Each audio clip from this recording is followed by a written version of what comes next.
Guys, তো তোমরা সবাই কেমন আছো? আশা করি তোমরা সবাই অনেক ভালো আছো আর আমরাও অনেক ভালো আছি। মানে এতটা গরম, মানে আমার শরীরটা খারাপ হয়ে গেছে, গলা দিয়ে খুব একটা আওয়াজ বেরোবে না, কিছু করার নেই, আওয়াজ বের করতে হবে গাইস, তোমাদের জন্য কিচ্ছু করার নেই একদম। তো তোমরা অবশ্যই আমাদের কমেন্ট সেকশনে জানাও যে তোমরা কেমন আছো। অবশ্যই অবশ্যই অবশ্যই ওয়েদারের যে অবস্থা গাইস, সবার শরীরটা খারাপ হয়ে যাচ্ছে সত্যি গাইস। আমার কিছুদিন আগে মানে শরীরটা এতটা খারাপ ছিল ধারণার বাইরে গাইস, আর প্রতিনিয়ত এটা হতেই চলছে। এবার জানি না ওয়েদার কবে ঠিক হবে, কারণ সবাই জানো গরম পড়ছে। তোমাদের ওখানে কেমন গরম পড়েছে অবশ্যই কমেন্টে জানিয়ে দাও। আর গাইস একটা কথা বলবো, আজকে থাম্বনেল দেখে তো বুঝতেই পেরেছো কার ভিডিও হতে চলেছে আজকে। একদম, মানে এনার ভিডিও কিন্তু তোমরা ভীষণ ভীষণ ভীষণ পছন্দ করো।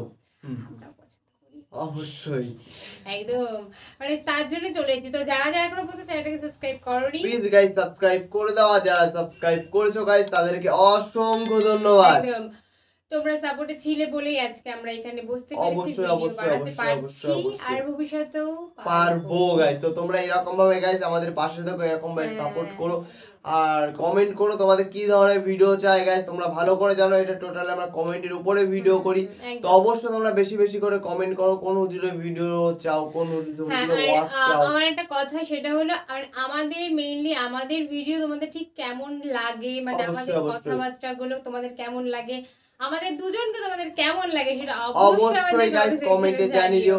তো চলো গাইস বেশি কথা না বলে আজকের টাইটেলটি আগে দেখে নেওয়া যাক। তো বলছি ইবলিশের সিংহাসনের ঘটনা। আচ্ছা, আজকে আমরা ঘটনা শুনবো, মানে কাহিনী শুনতে তো বুঝতেই পারছো খুব ভালো লাগে অবশ্যই। আর কাহিনীটা কার মুখ দিয়ে হচ্ছে সেটা একবার দেখতে হবে, কারণ আমরা জেনারেলি আগের জেনারেশনে তো ছিলাম না, তাই না? তো এই জেনারেশনে থেকে আমরা সেসব ঘটনা শুনবো, তো অবশ্যই ইন্টারেস্টিং অবশ্যই। তো গাইস মেইন ভিডিও আমাদের চলে আসবে, প্লিজ গাইস তোমরা চেক আউট করে নাও। তো চলো গাইস বেশি কথা না বলে আজকের ভিডিওটি শুরু করা যাক। ইবলিশ তার সিংহাসন গেড়েছে সাগরের উপরে। ইবলিসের সিংহাসন কিসের উপরে? সাগর, বিশাল বড় সাগর আর মহাসাগরের উপরে ইবলিশ শয়তান তার সিংহাসন নিয়ে বসা। প্রতিদিন সকালবেলায় শয়তানগুলোরে মানব রাজ্যে পাঠিয়ে দেয়, যা তোরা মানব রাজ্যে চলে যা, যে মানুষকে ওয়াসওয়াসা দেয়, ওয়াসওয়াসা দিয়ে খারাপ কাজ করা। সারাদিন খারাপ কাজ করার পরে কি কি ওয়াসওয়াসা দিল, কি কি খারাপ কাজ মানুষের মধ্যে ঘটালো, সন্ধ্যাবেলায় সব শয়তান এসে ইবলিসকে বয়ান শোনায়।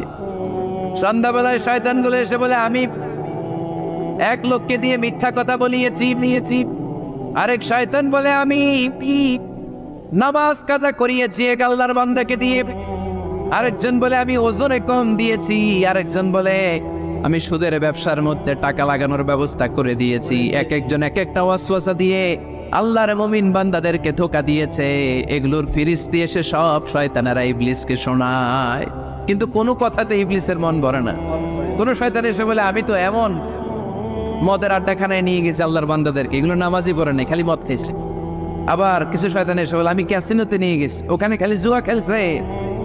আবার কিছু শয়তান এসে বলে, আমি বাজারের মধ্যে ফরমালিনের এই ওয়াসওয়াসা ঢুকাই দিস। একটার পর একটা শয়তানি ফিরিস্তি তারা ইবলিসকে শোনায়, কিন্তু কোনো কাজে ইবলিসের মন ভরাতে পারে না। একজন এসে বলে, আনা মা তারাকতুহু বাইনার রাজুলি ওয়া ইমরাআতি হাত্তা ফাররাকতু, আমি একজন ইমানদার নারী পুরুষের মধ্যে ঝগড়া লাগায়া ওই ঝগড়া বাড়াতে বাড়াতে বাড়াতে বাড়াতে তালাক পর্যন্ত নিয়ে গেছে। নাউজুবিল্লাহ পড়বেন না? শয়তান এবার তার উপর খুশি হয়ে যায়। সব শয়তানগুলোকে ঠেলে ইবলিস এই শয়তানকে কাঁধে তুলে নাচতে শুরু করে দেয়। কারণ মুমিন বান্দার সংসার যদি ভেঙে যায় শয়তান খুশি হয়ে যায়, আর মুমিন বান্দার সংসার টিকে থাকলে খুশি হয়ে যায় কে? এজন্য নীলফামারীর ভাইয়েরা, ঝগড়া করা যাবে না। দাম্পত্য জীবনকে সুখী করতে চাইলে ঝগড়াকে আমরা নো বলে দিব। ঝগড়া অনেক সময় হবে, কিন্তু এটাকে বাড়তে দেওয়া যাবে না, এটাকে আমরা স্পেস দিব না, ওইখানে থামাই দিতে হবে। রাজি আছেন তো সবাই? আল্লাহ রাসূল সাল্লাল্লাহু আলাইহি ওয়াসাল্লামের ফ্যামিলিতে ঝগড়া হতো। আম্মা জান আয়েশা রাদিয়াল্লাহু তাআলা আনহার সাথে আল্লাহ রাসূল সাল্লাল্লাহু আলাইহি ওয়াসাল্লামের ঝগড়া হতো, হাদিসে পাওয়া যায়। কিন্তু এগুলো ছিল মধুর ঝগড়া, সুন্দর ঝগড়া। সুবহানাল্লাহ পড়েন। আল্লাহর হাবিব বলেন, ইয়া আয়েশা ইন্নী লা আ'লামু ইযা কুনতি আন্নী রাদিয়া ওয়া ইযা কুনতি আলাইয়া গাদবা। ও আয়েশা, তুমি কখন আমার উপর রেগে থাকো সেটাও আমি বুঝি, আবার কখন খুশি থাকো সেটাও বুঝি। আম্মা যারা এসে বললেন, ইয়া রাসূলুল্লাহ, ইয়া হাবিবাল্লাহ, কেমন করে আপনি বুঝেন যে আমি আপনার উপর রেগে আছি, আবার কেমন করে আপনি বুঝেন আমি আপনার উপর সন্তুষ্ট আছি? বিশ্বনবী বললেন, আয়েশা, তুমি যখন আমার উপরে খুশি থাকো, আমার উপর যখন তুমি রাজি থাকো, তখন তুমি দোয়ার সময় এইভাবে দোয়া করো, ওয়া রব্বি মুহাম্মদ, মুহাম্মাদের রব, আপনি আমাদের সব গুনাহগুলো মাফ করে দেন। আর যখন তুমি আমার উপর রেগে থাকো, তখন তুমি আমার নামটা মুখ দিয়ে উচ্চারণ করো না, আয়েশা, তখন তুমি দোয়ার সময় বলতে থাকো, ওয়া রব্বি ইব্রাহিম, ইব্রাহিমের রব, আপনি আমাদের সব গুনাহগুলো মাফ করে দেন। যখন তুমি খুশি তখন আমার নামটা মুখে নাও, যখন তুমি আমার উপর রেগে থাকো তখন তুমি আমার নামটা মুখে নিতে চাও না। আম্মা জান আয়েশা বললেন, ইয়া রাসূলুল্লাহ, ইয়া হাবিবাল্লাহ, মা হাজুরু ইল্লা ইসমাক, আমি শুধু আমার মুখ থেকে আপনার নামটারে সরায়ে রাখি, আমার হৃদয় থেকে কোনোদিন আপনারে সরাতে পারি না। মা হাজুরু ইল্লা ইসমাক, নবী হে, আমি তো শুধু মুখ থেকে আপনার নামটারে বাদ দেই, আমার হৃদয় থেকে তো আপনারে বাদ দিতে পারি না। আমার হৃদয় পুরোটা জুড়ে শুধু আপনি আর আপনি, চিল্লায় পড়েন আল্লাহু আকবার। তার মানে আম্মা জান আয়েশাও আল্লাহ রাসূল সাল্লাল্লাহু আলাইহি ওয়াসাল্লামের উপর রেগে থাকতেন মাঝে মাঝে, বিশ্বনবী মাঝে মাঝে রাগ করতেন। একবার খুব বেশি রাগারাগি হয়ে গেল, অনেক ঝগড়া হয়ে গেল। এবার আল্লাহ রাসূল সাল্লাল্লাহু আলাইহি ওয়াসাল্লাম খেয়াল করলেন না, এত ঝগড়া তো করা ঠিক হবে না। তখন আল্লাহর হাবিব সাল্লাল্লাহু আলাইহি ওয়াসাল্লাম বললেন, আয়েশা, চলো মিটমাট করি। কি করি? হ্যাঁ হ্যাঁ, মিউচুয়াল করি না, মিটমাট। এই যে ঝগড়া লাগলে আবার যে মিলায় দেয়, এটা কি বলেন আপনারা নীলফামারীতে? মিটমাট। আল্লাহ হাবিব সাল্লাল্লাহু আলাইহি ওয়াসাল্লাম বলেন, আয়েশা, চলো আমরা মিটমাট করি, আমরা আর ঝগড়া না করি। আমাদের আয়েশা বললেন, ঠিক আছে, চলেন মিটমাট করি। বিশ্বনবী বলেন, ঠিক আছে, একজনকে নিয়ে আসি যে দুজনের মাঝে মিটমাট করাই দিবে। কারে নিয়ে আন? ওমরে ফারুককে নিয়ে আসি। আমাদের আয়েশা বলে, না, ওমরু গলিদ, ওমরের মেজাজ গরম, আমার ভয় লাগে। সুবহানাল্লাহ পড়বেন না? বিশ্বনবী বললেন, তাহলে তোমার আব্বারে নিয়ে আসি। কই নিয়ে আসেন, আব্বারে খুব ভালো লাগে। বিশ্বনবী বললেন, ঠিক আছে, তোমার কথাই রইল, ওমরকে ডাকবো না, তোমার আব্বা আবু বকরকে নিয়ে আসবো। বিশ্বনবী মিটমাট করার জন্য সাইয়েদনা আবু বকর রাদিয়াল্লাহু তাআলা আনহুকে ডেকে নিয়ে আসলেন। সাইয়েদনা আবু বকর রাদিয়াল্লাহু তাআলা আনহু ঘরে ঢুকলেন। বিশ্বনবী বললেন, আয়েশা, আমার আর তোমার মাঝে কি নিয়ে ঝগড়া হয়েছে? কথাটা কি তুমি বলবা নাকি আমি বলবো? আম্মা জান আয়েশা বলেন, আপনি বলেন, তুমি মিথ্যা বললেন না, যা ঘটছে ওইটাই বললেন। ওলা তাকুলিল্লাহ হাক্কান, যেটা সত্য ওইটাই বলবে, অন্য কিছু বলবেন না। আবু বকর রাদিয়াল্লাহু তাআলা তো শুনে রেগে মেগে আগুন। কি এত বড় সাহস, বিশ্বনবীর সামনে দাঁড়িয়ে তুমি এভাবে কথা বলো? এই আদব শিক্ষা দিয়েছি তোমাকে আমি। রেগে গেলেন। বিশ্বনবী কি সত্য ছাড়া মিথ্যা কিছু বলবেন? রেগে মেগে চিৎকার করে মেয়ের গালের মধ্যে দিলেন এক চপেট আঘাত। এক থাপ্পড় খেয়ে আম্মা জান আয়েশা উল্টায় পড়লেন। আবার মারার জন্য সাইয়েদনা আবু বকর রাগে গড়গড় করছিলেন, মেয়েরে আবার মারার জন্য উদ্যত হলেন। বিশ্বনবী অবস্থা ভয়ঙ্কর দেখে সাইয়েদনা আবু বকরের সামনে দুই হাত মেলে এইভাবে দাঁড়িয়ে গেলেন। বিশ্বনবীকে যখন আবু বকর রাদিয়াল্লাহু তাআলা আনহু দাঁড়াতে দেখলেন, সাইয়েদনা আবু বকর মুহূর্তের মধ্যে থেমে গেলেন। সুবহানাল্লাহ পড়েন। সাইয়েদনা আবু বকর রাদিয়াল্লাহু তাআলা আনহু ঘর থেকে বের হয়ে গেলেন। এবার বিশ্বনবী আম্মা জান আয়েশার কাছে যেয়ে বলেন, ও আয়েশা, দেখো, আমি তোমারে মাইর থেকে বাঁচাইলাম। আমি না থাকলে তোমার বাবা তোমারে আসে শেষ করে ফেলতো, ঠিক কি না? আমি বাঁচাইছি তোমারে। ইয়া আয়েশা, কাইফা রাআইতিনি আনখাসতুকি মিনার রাজুল, দেখছো আয়েশা কেমনে বাঁচাইলাম তোমারে? আজকে আমি না থাকলে এমন পিটতে দিতে তোমার বাবা, একেবারে খবর হয়ে যায়। আম্মা জান আয়েশা লজ্জায় পড়ে গেলেন, হেসে দিলেন। বিশ্বনবীও হেসে দিলেন। সুবহানাল্লাহ পড়েন। দুইজনের এই হাসির আওয়াজ ঘরের বাইরে থেকে সাইয়েদনা আবু বকর শুনতে পেলেন। উনি শুনে তো অবাক, কিরে, এতক্ষণ তৃতীয় বিশ্বযুদ্ধ, এখন আবার আসে। ঘরে ঢুকলেন। ঘরে ঢুকার পরে আবু বকর রাদিয়াল্লাহু তাআলা আনহু বিশ্বনবীরে বলেন, ইয়া রাসূলুল্লাহ, আশরিকানি ফি সিলমিকুমা কামা আশরাকতুমানি ফি হারবিকুমা। হে আল্লাহর রাসূল, আপনারা দুইজন ঝগড়া লাগলে মিটমাট করার জন্য আমারে যেমনি ডাকেন, আপনারা যখন সুখ আনন্দ আর হাসাহাসিতে ব্যস্ত থাকেন, ওই হাসির সময়গুলোতে শেয়ার করার জন্য তখনও আমার একটু ডাইকেন পড়েন। সুবহানাল্লাহ। ও নবী, শুধু ঝগড়ার সময় ডাইকেন না, শুধু মিলায় দেওয়ার জন্য ডাকবেন না। আপনাদের মধ্যে যখন সুখকর আনন্দময় হাসাহাসির মুহূর্তগুলো কাটে, ওই মুহূর্তগুলোতেও আমাকে এনে আপনারা শেয়ার করে দিয়েন। পড়েন সুবহানাল্লাহ। মুসনাদ আহমদ ইবনে হাম্বলের হাদিস। এই হাদিস প্রমাণ করে আল্লাহ রাসূল সাল্লাল্লাহু আলাইহি ওয়াসাল্লামের বড় ঝগড়া হতো স্ত্রীদের সাথে, তবে মধুর ঝগড়া, শিক্ষণীয় ঝগড়া। আওয়াজ করে বলতে হবে ঠিক কি না? এজন্য ঝগড়া হবে, কিন্তু ঝগড়াকে বাড়তে দেয়া যাবে। তাহলে দাম্পত্য জীবন সুখময় করতে চাইলে 1 নম্বরে স্যাক্রিফাইস, 2 নম্বরে ঝগড়াকে আমরা কি বলে দিছি আজকে? বলে গেছি ঝগড়াকে কি বলবো? নো। তাসলিমা নামে একটি মেয়ে হারিয়ে গেছে। ওসি সাহেব বলেছেন পিছনে পুলিশের কাছে যদি পাঠিয়ে দিতে পারেন ভালো হয়। ছোট্ট মেয়ে দেখলে জিজ্ঞেস করবেন তোমার নাম কি, যদি বলে তাসলিমা, 6 বছর বয়স, ওকে পাঠিয়ে দিবেন। 3 নাম্বার, দাম্পত্য জীবন সুখময় করতে চাইলে দাম্পত্য জীবনের কোনো গোপন কথা কারোর সাথে শেয়ার করা যাবে না। এটা কবিরা গুনাহ, এটাকে হারাম বলে ঘোষণা দিয়েছে কে? কি এটাকে বিষ্ণু বলেছেন আযমুল আমানা। স্বামী স্ত্রীর মধ্যে যে অন্তরঙ্গ মুহূর্ত কাটে, এই মুহূর্তগুলোর কথা কারোর সাথে শেয়ার করা যাবে? নীলফামারীর যুবক ভাইরা চিল্লায় বলে এগুলো শেয়ার করা যাবে? বিষ্ণু বললেন খবরদার, এটা আযমুল আমানা। স্বামীর সবকিছু স্ত্রীর কাছে আমানত, স্ত্রীর সবকিছু স্বামীর কাছে আমানত।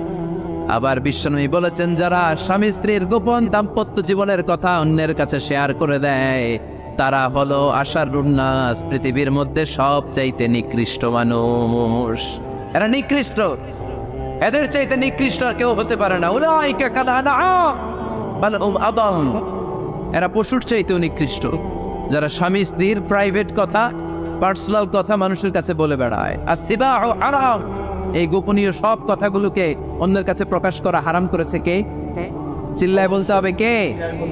তাহলে খবরদার, নিজেদের দাম্পত্য জীবনের কোনো কিছু অন্যের সাথে শেয়ার করবেন। আমাদের বোনরা অনেক সময় একসাথে বসলে পেটের কথা, পিঠের কথা সব বলে ফেলায়, আছে না নাই? না বোনেরা, সব শেয়ার করলেও আপনাদের দাম্পত্য জীবনের কোনো কথা কখনো কারোর সাথে শেয়ার করতে পারবেন না। 4 নম্বর ফর্মুলা হচ্ছে অহেতুক সন্দেহ পরিহার করতে হবে। অনেক স্ত্রী আছে স্বামীরে খালি সন্দেহ করে, আছে না নাই? নীলফামারীতে এই সমস্যা নাই? আছে। এই যে ভুক্তভোগী পাওয়া গেছে, আছে না নাই?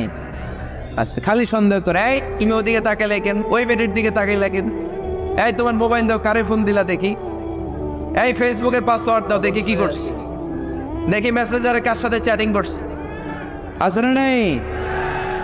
এই যে অহেতুক সন্দেহ আপনার ফ্যামিলিটারে জাহান্নামের টুকরা বানায় দিন। আবার অনেক স্বামী আছে স্ত্রীকে খালি সন্দেহ করে, এদিকে তাকালে সন্দেহ করে, ওদিকে তাকালে সন্দেহ করে, বাসায় থাকলেও সন্দেহ, বাইরে গেলেও সন্দেহ, এরকম আছে না নাই? না, অহেতুক সন্দেহ এটা পরিহার করবেন। এই সন্দেহ খুব খারাপ জিনিস। আমি ব্যক্তিগতভাবে অনেক কেস এরকম হ্যান্ডেল করেছি। এসে বলে হুজুর খালি সন্দেহ করে, এটা একটা রোগ। এটা কি আপনার ফ্যামিলিটারে শেষ করেছে। এজন্য অহেতুক সন্দেহ পরিহার করবেন। হ্যাঁ, সত্যি যদি পরকীয়ার কোনো ঘটনা ঘটে থাকে ওটা নিয়ে বসেন, ফেস টু ফেস কথা বলেন, ফ্যামিলি মিটিং করেন, সরাসরি সেটেল করার চেষ্টা করেন। কিন্তু অহেতুক সন্দেহ একটা রোগ। এই রোগ থেকে আল্লাহ তুমি দাম্পত্য জীবনকে বাঁচাও। আমরা আওয়াজ করে পড়বো আমিন। 5 নাম্বার, স্বামী স্ত্রী একে অপরকে আল্লাহর বিধান স্মরণ করায় দিবে।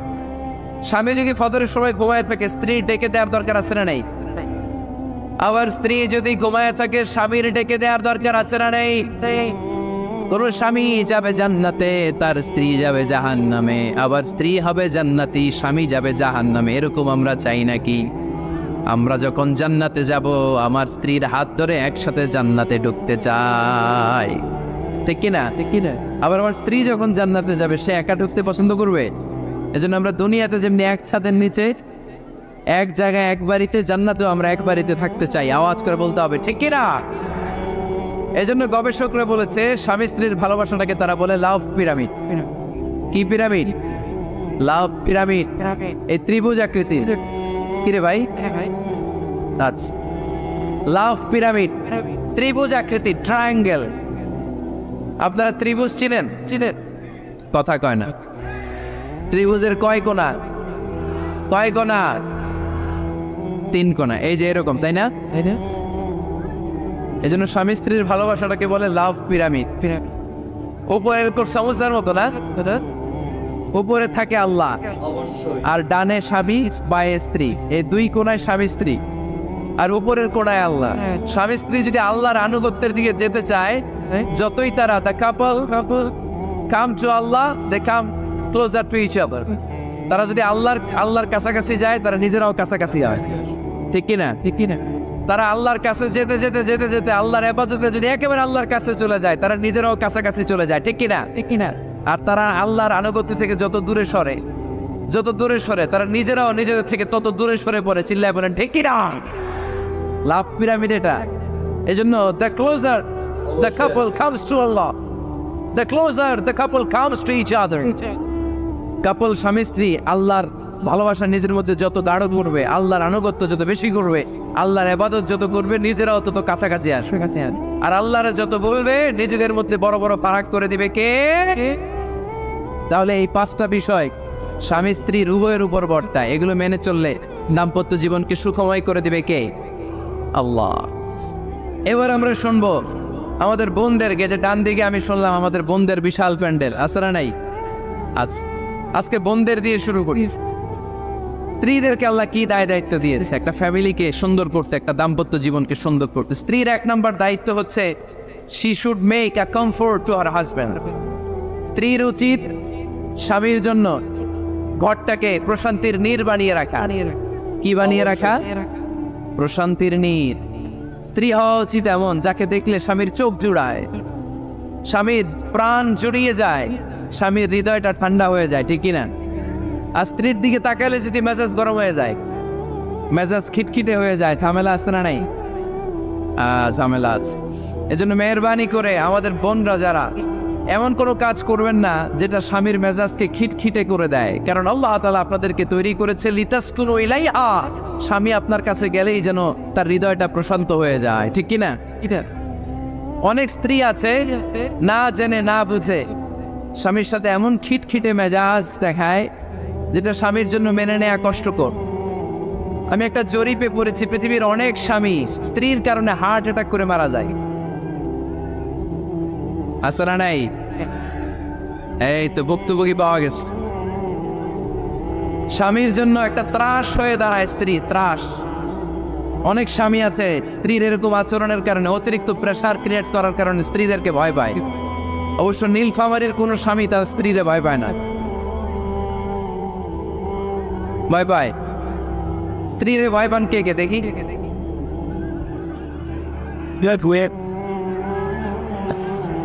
ভয় পান আপনারা? ভয় পান? হ্যাঁ, এক অফিসের বড় সাহেব তার স্ত্রীরে খুব ভয় পায়, প্রচন্ড ভয় পায়। তো সে মনে মনে ভাবলো, দেখি আমার অফিসের যারা স্টাফ আছে, ম্যানেজাররা আছে, এরা কতটুকু ভয় পায়, এরা ভয় পায় কিনা। তো একদিন সকালবেলা অফিসের সব স্টাফগুলোর একসাথে দাঁড় করে বলতেছে, এই আপনারা যারা যারা আপনাদের স্ত্রীদেরকে ভয় পান তারা ডান দিকে যান, আর যারা স্ত্রীকে ভয় পান না এরা বাম দিকে যান। অফিসের সব কর্মচারী ডান দিকে চলে গেছে, সবাই ভয় পায়, একজন শুধু বাম দিকে। বাম দিকে কয়জন ভয় পায় না, আর যারা ভয় পায় এরা ডান দিকে সবাই। তো বড় সাহেব ভাবছে, আলহামদুলিল্লাহ আমার অফিসে একজন হইলেও বীর পুরুষ আছে। তো বীর পুরুষের কাছে যেয়ে বলে, ঘটনা কি, আপনি মোটেও ভয় পান না? কয়, স্যার প্রতিদিন অফিস করার জন্য যখন ঘর থেকে বের হয় আমার বউ আমারে বলে দেয়, খবরদার সবাই যেদিকে যায় তুমি কিন্তু ওইদিকে যাইবা না, সবাই যেদিকে যায় তুমি ওইদিকে গেলে খবর আছে। বড় সাহেবকে খবরদার, এটা তো আরো ডরায়।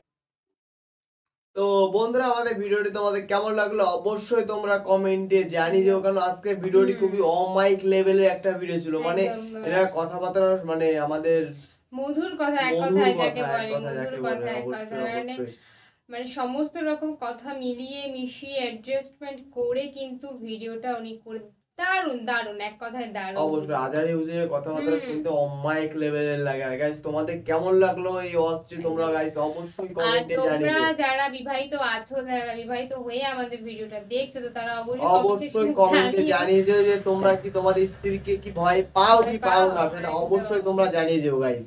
আমরা একটু দেখি যে আমরা দেখতে চাই যে আমাদের অডিয়েন্স কি ভয় পায় কি পায় না, অবশ্যই তোমরা কমেন্টে জানিয়ে দিও, আমরা দেখতে চাই। মানে এটা একদম রিয়েল ফ্যাক্ট আমরা বুঝতে চাই, যেটা মানে সবাই বলে, এবার সেটা আমরা নিজের চোখে দেখতে চাই যে কতজন আমাদের ভিডিওতে লিখছে যে হ্যাঁ সত্যি এই ব্যাপারটা ঘটে। তো অবশ্যই আমাদের আর comment কেউ section কেউ জানিও। আছে নাও ভয় পেতে পারো, সে অবশ্যই সেও যে ভয় পাও না সেও তার কমেন্টে আগে দেখতে হবে, কে ভয় পাও না তার কমেন্ট আগে দেখতে চাই। একদমই তাই। কেন অবশ্যই ভয় পাও না তারপরে হবে, কিন্তু কেন কে ভয় পাও আর ভয় পাও না অবশ্যই আমাদেরকে জানিও। অবশ্যই আমাদের আর কমেন্টে আমাদের জানিও এই ভিডিওটি তোমাদের কেমন লাগলো সেটাও আমাদেরকে জানিও। জানিও। তো চলো বন্ধুরা, নতুন কোনো ধামাকাদার ভিডিওতে তোমাদের সাথে আবার দেখা হবে। আজকের মতন এখানেই, টাটা।